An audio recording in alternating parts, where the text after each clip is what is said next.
Good evening and thanks for joining us tonight. For News 13 at 6, I'm Greg Lagerquist. And I'm Kim Block. Independent candidate for the U.S. Senate, Angus King, is threatening legal action if TV stations here in Maine don't pull 2 ads from the airwaves. The ads from national Republicans attack his involvement in wind power. He calls the ads lies and distortions, while the Republicans say, prove it. News 13's Steve Roldan is following that story live in our studio. Steve? Well, Kim and Greg, the ads are the latest in a barrage from Republicans questioning King's record. We spoke to a political science professor at USM today about the ads and King's response. He says neither are surprising and are all part of a tactical moves you would expect in a bitterly fought Senate race. Angus King. King used his political connections to get a taxpayer-backed loan for his windmill business. I think that what happened here was atrocious. These ads are under fire tonight by the King campaign. The ads claim Angus King made millions of dollars in a Maine wind project. He claims the ads are false and he can prove it. He says he made about $200,000 from the project, saying the ad distorts his connection to the wind project and the role of the federal subsidies in his earnings. And he's threatening to sue Maine TV stations that continue to air them. We ask that these ads be pulled immediately. It's becoming more common, I think, as a way to let voters know that you think something in an ad is misleading. USM political science professor Ron Schmidt says he's not surprised by what's happening in this race. He says negative campaigning doesn't usually get voters to pick a candidate, but what it can do, he says, is disgust voters to the point that they won't show up at the polls. He also says asking stations to pull negative ads could be a calculated political move. If you feel like you've got your part of the electorate carved out and that they're very likely to show up, it might make sense to try to drive down general turnout. Angus is a good man. The King campaign is firing back with this ad that features Mainers who support the wind project. At some point, just enough is enough. The group behind the ads, the National Republican Senatorial Campaign, says the simple fact is the ad is accurate and King knows it. And these legal threats are nothing but a desperate PR distraction from that fact. But King says it's the Republicans who are desperate, saying these ads are just more examples of Republicans spending millions to try to keep him out of Washington. Now, only one of those ads is currently running here on News 13. WGME TV is reviewing the complaints filed by King as a company would for all other complaints. Live in the studio, Steve Roldan, News 13. Greg? Steve, thanks so much. Well, we wanted to know what the 2 other major candidates for Senate thought about these ads. Republican Charlie Summers had no comment.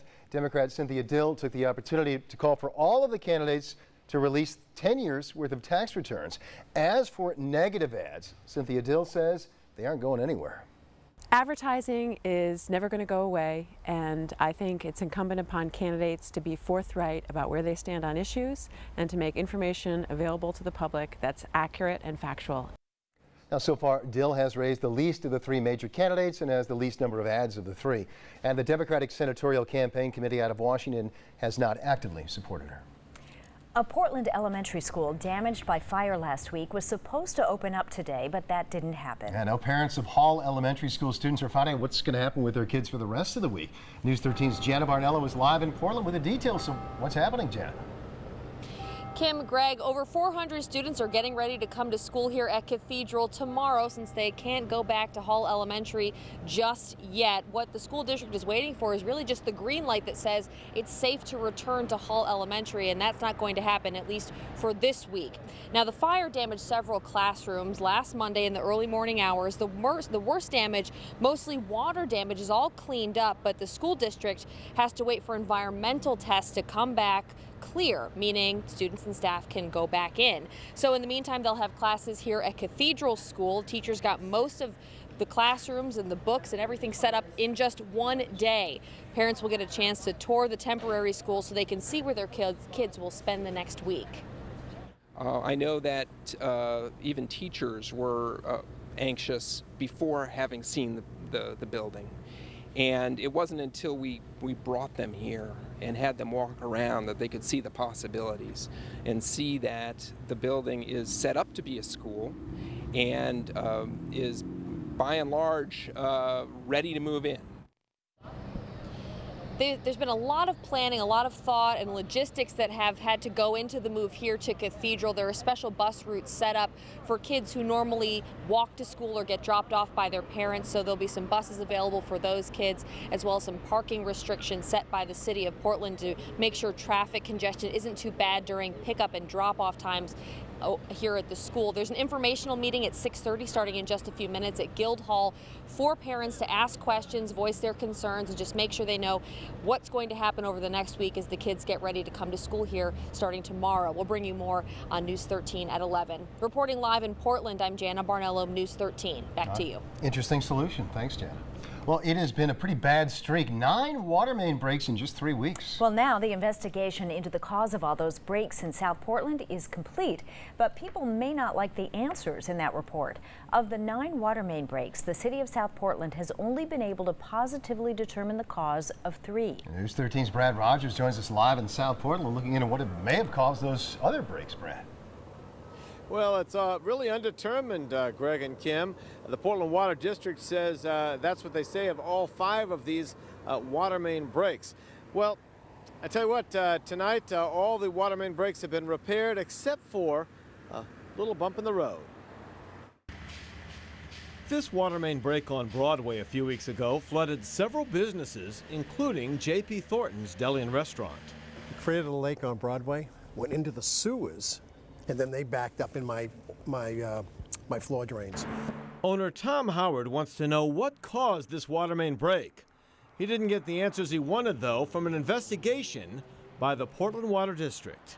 We looked at water pressure throughout the system. We looked at hydrant use, and we looked at various activities in the area. Of the 9 water main breaks in South Portland, investigators found nothing that might have caused those breaks. Nothing other than old age. Actually, South Portland does have an older water system because they were a part of the original system.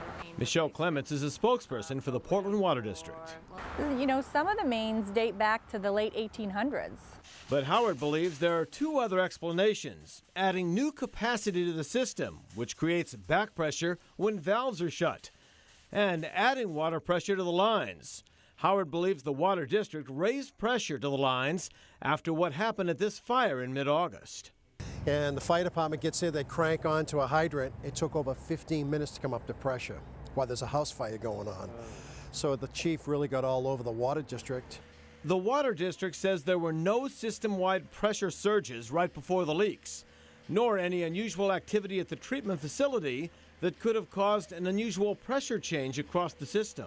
A lot of different things, you know, can contribute to the breaks. In this case, the Water District says aging water mains seems to be the culprit.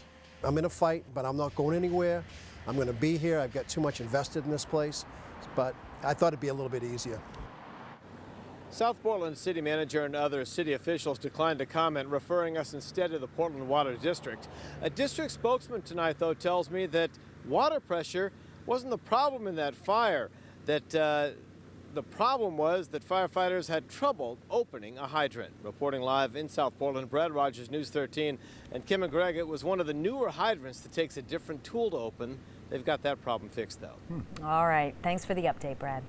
Well, as more job cuts are looming again at Bath Iron Works as demand slows for positions like painters and welders. The shipbuilder currently employs more than 5,000 Mainers. A spokesperson for BIW says 43 jobs are going to be cut this Friday, with another 45 jobs eliminated on October 5th.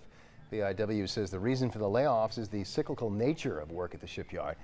This was the scene earlier this month as the last of the Arleigh Burke-class destroyers built at Bath headed out to sea.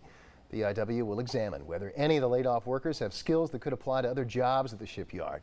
If not, the laid-off workers will be placed on a recall list and brought back if demand for their positions returns. Fire breaks out at a home in Gorham just before noon today. Investigators say it started in a chicken coop attached to a home off Whipple Road. That's right near the Wyndham line. Officials say the home sustained substantial damage, but the family will be able to continue living there while it's fixed. The fire is not considered suspicious. No injuries were reported. And officials confirm that a fire at a community center in Sanford over the weekend is a case of arson. We're told there was a small fire in the basement, and it was put out using a fire extinguisher. 2 teens were taken into custody. Both are charged with arson. Now, your Weather Authority forecast with Charlie DePresti. All right, welcome back, everyone. Today was a pretty nice day. We had a few scattered showers out there. Those exiting the coastline tomorrow is going to be even better. Loads of sun, upper 60s. There's a chance for a few showers on Wednesday, and Thursday looks pretty nice, upper 60s again. It's going to be a cool night tonight. I think lows tonight will range from 40s at the coastline to some 30s back through the hills and mountains. That has prompted the National Weather Service to issue a frost advisory. This one coming in for southern Oxford County and northern Carroll County in our viewing area, and a few more of the northern and eastern parts of Maine. Notice there are no frost advisories up in here over northern Oxford, Franklin, Somerset County. And the reason for it, the growing season has already come to an end there. So no more frost advisories will be issued there for the rest of the season. Let's start talking about these showers. We have exiting showers this evening, moving through Lincoln County, Knox County, moving to Waldo County right now. Some with very heavy downpours, and with a low freezing level, we've had a few reports of some small hail in a few of these showers. Give them a little while. They'll arrive for you in the Rockland area, Camden, heading up into Belfast. These will be clearing the coastline in the next hour or so, and skies will become mainly clear. Now, earlier this evening, the 5 and 5:30 broadcast had put out the call for a few rainbow photos. This is a great setup for seeing rainbows. You get the low sun angle, you get these exiting showers, and a few people sent in some great looking photos. Thank you to everyone who sent in a few photos today. This one comes in from Rochelle in Boatingham. There is one nice looking rainbow right there. Notice the beautiful colors on the trees there as well. This one comes in from my lovely wife Star in Buxton. I have to thank her for that one. It's just a gorgeous photo right here. Look at the deep blue sky. Not one, but two rainbows. This is a double rainbow.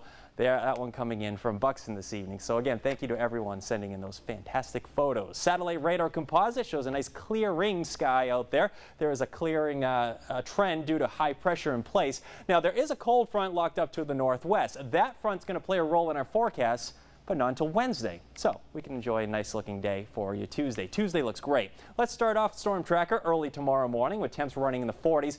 Remember, there is no threat for frost here at the coastline tonight, just due to the fact temps should stay in the 40s. But notice we don't have to go too far inland to find some of those 30s, lower or southern Oxford County and northern portions of Carroll County. You stand the best chance for seeing a frost tonight. A frost advisory has been issued there. Notice a few areas of blue as well.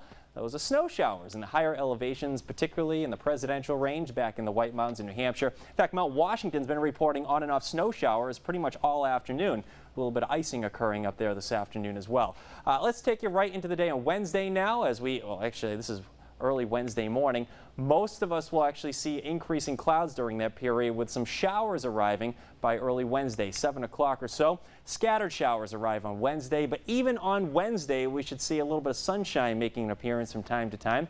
That should send temps into the upper 60s to near 70 degrees. So the only real threat for showers over the next several days is on Wednesday with a weak front. Sunny skies tomorrow. More clouds on Wednesday with a chance for a shower. Thursday and Friday look great. After that, there's a high level of uncertainty as far as the timing and track of a storm. Right now, I included the chance for showers on Saturday with some rain possible Sunday night, and Monday. It is way too early to determine this. Unfortunately, it looks to be a tricky weekend forecast. There will be some dry hours, but it looks like a storm will be near us, if not moving through the area late in the weekend. So we'll fine-tune that as we get closer. But in the near term, hey, it's a pleasant evening outside. It's going to be a cool one. Shut the windows tonight. That's good advice. And let Star take the family photos. She's got a good eye. She just got a fancy new camera, and she's loving it. She's taking great photos with it. It's a great photo. Hey, she supplies me with great content for my weather forecast, so I can't complain there. Worth the investment. She's got a great eye. Beautiful.